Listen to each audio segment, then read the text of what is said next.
સમાચારમાં આગળ વાત કરીશું જામનગરથી। જામનગરમાં ધ્રોલ નજીક જામનગર રોડ પર ફાઇનાન્સ કંપનીના માણસોની બળજબરીથી દલિત યુવક પર હુમલો કરવાનો ગંભીર બનાવ બહાર આવ્યો છે।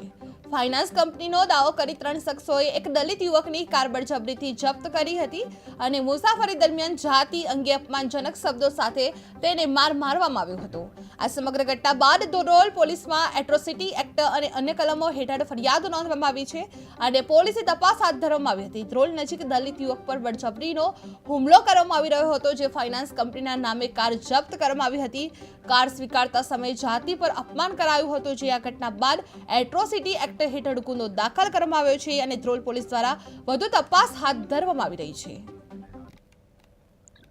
જામનગરના ધ્રોલ પોલીસ સ્ટેશનમાં દાખલ થયેલી ફરિયાદ મુજબ આ કામના જે ફરિયાદી છે તેઓ મોરબીથી જામનગર જતા હોય અને રસ્તામાં તેમની જે સ્વિફ્ટ ગાડી છે એ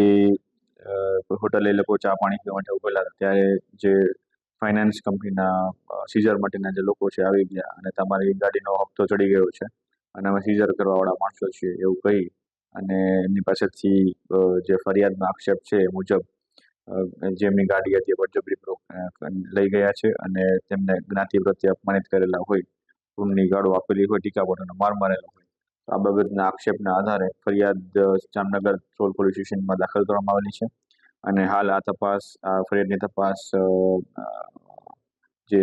ઇન્ચાર્જ જામનગર ધ્રોલ ઇન્ચાર્જ જે ગ્રામ્ય ડિવિઝન નાપોરી છે